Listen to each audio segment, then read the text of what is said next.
था 10वीं MP board 100% guarantee वाला सेट बी। जी हाँ, सेट बी मैंने आपको बोला है टोटल मैं 4 सेट प्रोवाइड करवाऊंगा, जिससे पूरा पूरा आपका पेपर आएगा, 100% गारंटी है। ठीक है, अभी मैंने आपको सेट ए दिया, उसमें हमने बहुकाल मचाया, अब सेट बी लेके आ चुके हैं। याद रखना है, चारों सेट आपको बेहतरीन तरीके से तैयार कर लेना है, एक भी क्वेश्चन आपका बाहर नहीं जाएगा। 27 तारीख को, जी हाँ, 27 तारीख को पूरा पूरा पेपर आपका इन्हीं 4 सेट से आएगा। तो सारे बच्चे तैयार हो जाइए भौकाल मचाने के लिए। 27 तारीख को पूरी कॉपी भर के आना है। एक एक क्वेश्चन जो मैं बता रहा हूं 27 तारीख को आपको देखने के लिए मिलेगा, इस बात की 100% गारंटी है। क्योंकि ऐसा सेट मैं लेके आया हूं जो कि जो 4 सेट ए बी सी और डी, इन्हीं सेट से पूरा पूरा आपका पेपर बनने वाला है। तो सारे बच्चे पेन कॉपी लेके तैयार हो जाइए भौकाल मचाने के लिए, क्योंकि इस बार होगा तांडव। हर एक बच्चा हिंदी में 75 में 75 पाएगा, हर एक बच्चा। बस आपको करना क्या है, पूरा वीडियो देखना है, एक एक क्वेश्चन अथवा सहित याद करना। क्या करना आप लोग, अथवा सहित, अथवा सहित चारों सेट याद कर लो। अभी समय आपके पास है, पूरी गारंटी देता हूं पूरा पेपर आपका आएगा, पूरा पेपर आपका हमारे वीडियो के माध्यम से ही प्रोवाइड होगा। तो चलिए शुरू करते हैं पेपर आज का, सेट बी उत्तर के साथ। तो सारे बच्चे पेन कॉपी लेके जल्दी से बैठ जाइएगा। ठीक है, चलिए शुरू करें वीडियो। अगर अभी तक आपने चैनल सब्सक्राइब नहीं किया है, चैनल सब्सक्राइब कर लीजिएगा, क्योंकि आपका अपना चैनल है गोल्डन ड्रीम्स कोचिंग क्लासेस, जिस चैनल का एक उद्देश्य है आपके रिजल्ट को बेहतर से बेहतर करना। तो जल्दी चैनल सब्सक्राइब कर लीजिएगा और घंटी के बटन को दबाइएगा। अन्य विषय की भी मैं वीडियो प्रोवाइड करवा रहा हूं, उनको भी आप जाके देख लीजिएगा जल्दी से। के नीचे यहाँ पे निर्देश दिया गया है, पेपर आपका होने वाला है टोटल 75 नंबर का।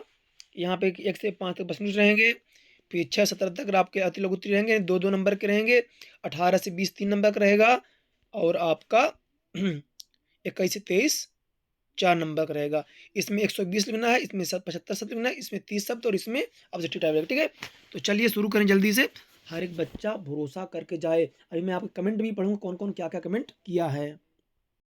पहला क्वेश्चन आपके सामने रहा, प्रयोगवाद के कवि हैं, प्रयोगवाद के कवि अज्ञेय, महादेवी वर्मा, सुमित्रानंदन पंत, या फिर तुलसीदास। तो प्रयोगवाद के कौन हो जाएगा, अज्ञेय। कौन हो जाएगा, अज्ञेय हो जाएगा। ठीक है, चलिए दूसरा प्रश्न आता है, व्याधि शब्द का अर्थ है, व्याधि शब्द का अर्थ है आधार, चिंता, रोग, या फिर विरह। तो व्याध यानी हो जाएगा रोग, क्या हो जाएगा आपका, रोग हो जाएगा, क्या हो जाएगा आपका, रोग। अगला प्रश्न, नीलकमल शब्द में समास है, नील कमल शब्द में समास है कर्मधारय, तत्पुरुष समास, अव्ययीभाव समास, या फिर बहुब्रीहि समास। तो कर्मधारय समास, क्या हो जाएगा आपका, कर्मधारय समास हो जाएगा। अगला क्वेश्चन देखिए, उत्साह कविता में बादल प्रतीक है शांति का, क्रांति का, गति का, या फिर सुख का। जल्दी जल्दी वीडियो अपने दोस्तों में शेयर कर दीजिएगा, तांडव मचाइए पूरी ऊर्जा एनर्जी के साथ, सब याद कर डालो यार, जल्दी जल्दी उत्तर कमेंट करो।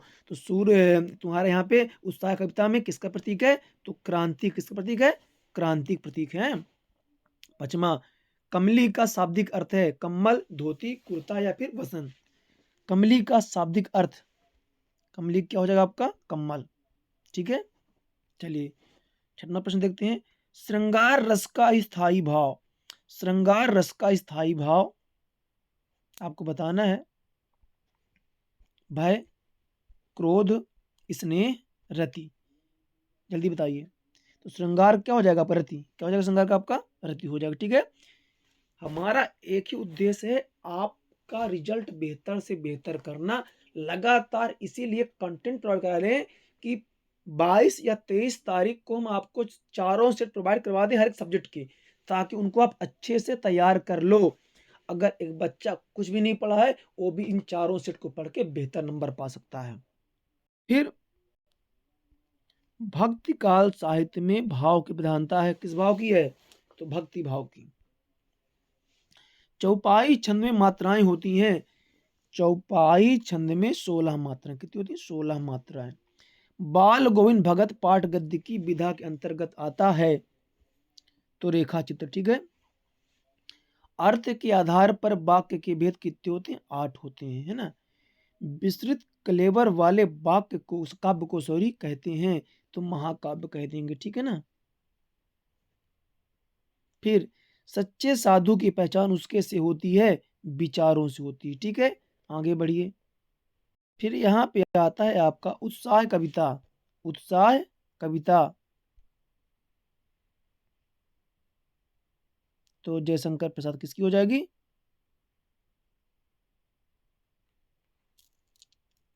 सॉरी, उत्साह कविता माफ करिएगा, यहाँ पे एक आवाहन गीत क्या हो जाएगा आपका? आवाहन गीत हो जाएगा। मानवीय क्रियाओं का आरोप, तो मानवीकरण अलंकार हो जाएगा। रिपोर्ताज की भाषा कौन सी है? तो फ्रेंच भाषा है। सफेद पोश भद्र व्यक्ति, जो कम बोलता हो, तो मितभाषी हो जाएगा।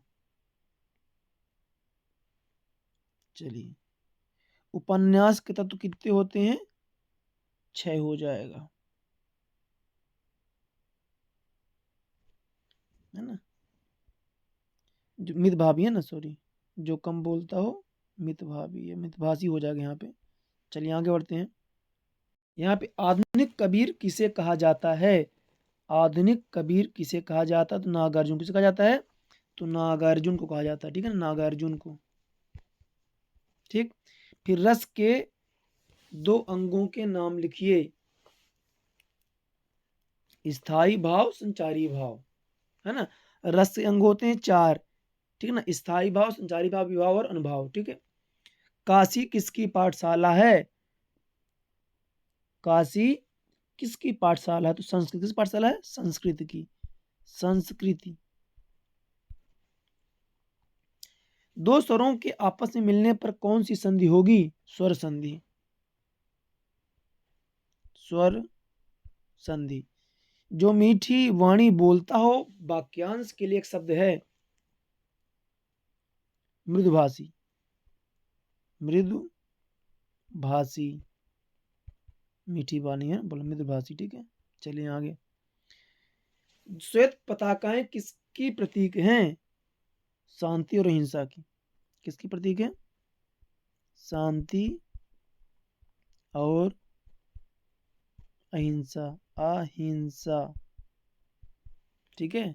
आगे बढ़िए। दोहा और चौपाई मात्रिक छंद हैं, है ना, सत्य हो जाएगा। दोहा अर्ध मात्रिक है और चौपाई सममात्रिक, ठीक है ना। संस्कृत पाठ व्यंग विधा में लिखा गया है, असत्य हो जाएगा। गंतोक अर्थ पहाड़ है, सत्य हो जाएगा। न्याय के अनुसार न्याय करना न्यायशीलता है, सत्य हो जाएगा।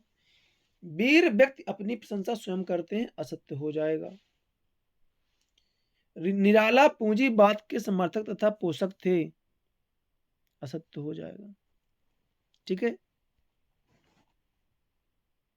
छठवां आता है आपका कि भक्ति काल की 2 विशेषताएं लिखिए, अथवा छायावाद के 2 कवियों के नाम और एक एक रचना लिखना आपको, ठीक है। तो चलिए इसका भी उत्तर जल्दी से हम लोग देख लेते हैं। पूरा उत्तर बताऊंगा आपको मैं। पहली विशेषता हो जाएगी समन्वय की भावना। भक्तिवाद की विशेषता क्या है? समन्वय की भावना। दूसरा हो जाएगा भारतीय संस्कृति की रक्षा। क्या हो जाएगा? भारतीय संस्कृति की रक्षा, ठीक है। फिर इसके बाद आगे बढ़े अगर, अथवा देख लेते हैं छठवां का। जयशंकर प्रसाद, कमायनी झरना आंसू, सुमितंदन पंत, पल्लव बीड़ा गुंजन, ठीक है। छठवें उत्तर कंप्लीट। आपका 7वां आता है, सॉरी यहाँ पे 7वां छठवां 7वां। हाँ। मन्नू भंडारी के पिता का स्वभाव शक्की क्यों हो गया था? अथवा लेखक के अनुसार सभ्यता क्या है? कहानी और उपन्यास में अंतर, नाटक और एकांकी में दो अंतर। फिर इसके बाद वत्सल रस की परिभाषा, वत्सल रस की परिभाषा, प्रबंध काव्य के दो भेद, दो खंड काव्यों के लेखक के नाम, और अतिशयोक्त अलंकार की परिभाषा। चलिए इसके उत्तर देख लें जल्दी से।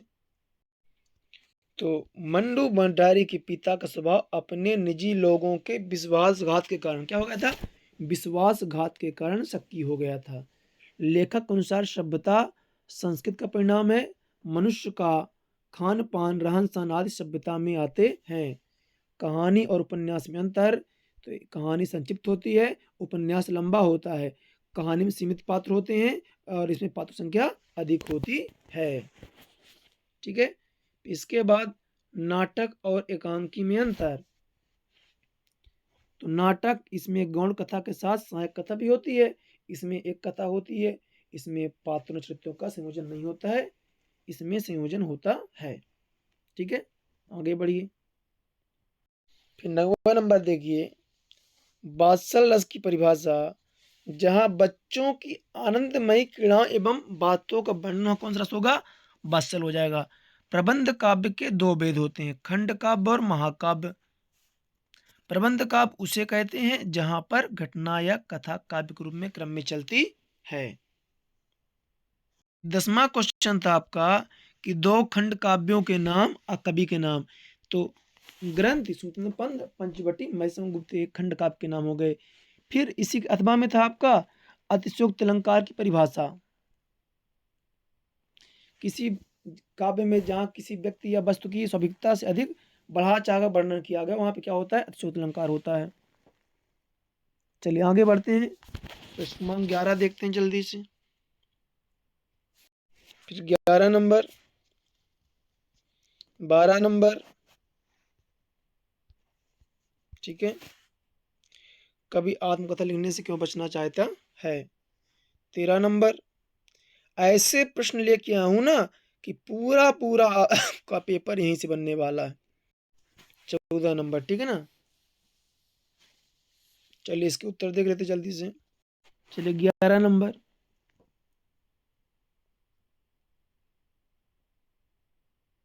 12 नंबर हो गया, परशुराम जी धनुष टूटने के कारण क्रोधित थे। धनुष टूटने को वे अपने गुरु का अपमान समझ रहे थे। कई मानते हैं कोई बड़ी उपलब्धि नहीं है जिसकी सराहना की जाए। अभावों से भरी जिंदगी कथा सुनना उपहास होगा, ठीक ना। मिट्टी में मिलना का अर्थ हो जाएगा नष्ट होना, ठीक है ना। फिर सीने में दम होना, साहसी होना। प्रतिदिन, तो प्रत्येक दिन हो जाएगा। माता पिता, माता और पिता हो जाएगा, ठीक है ना। फिर यहाँ पे 14 नंबर आ जाता है, उद्धव के, है ना, व्यवहार तुलना कमल पत्र तेल युक्त घड़ी आदि से की गई है। चलिए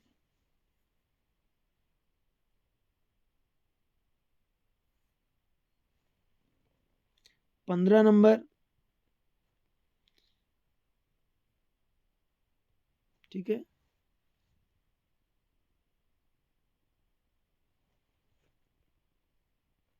चलिए 15, 16 नंबर, 17 नंबर,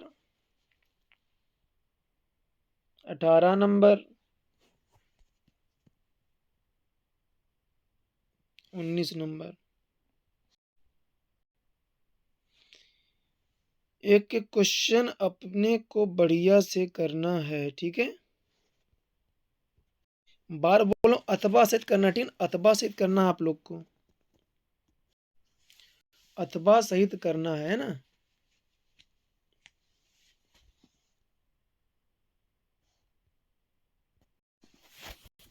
ठीक है, 22 नंबर आपका आ गया।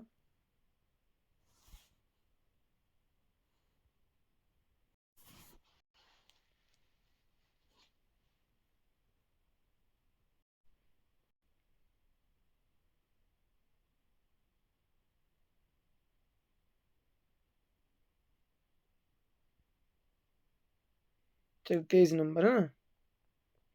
अगर अभी तक आपने चैनल सब्सक्राइब सब्सक्राइब कीजिएगा और हमारा व्हाट्सएप ग्रुप ज्वाइन कर लीजिए, लिंक मिल जाएगा। नंबर है 7987374158। इसमें व्हाट्सएप करके आप हमारे ग्रुप पे जुड़ सकते हैं या लिंक के माध्यम से जुड़ सकते हैं, ठीक है ना। मिलते हैं आपसे अगले सेट के साथ, अन्य 20 सेट भी अपलोड हो रहे हैं।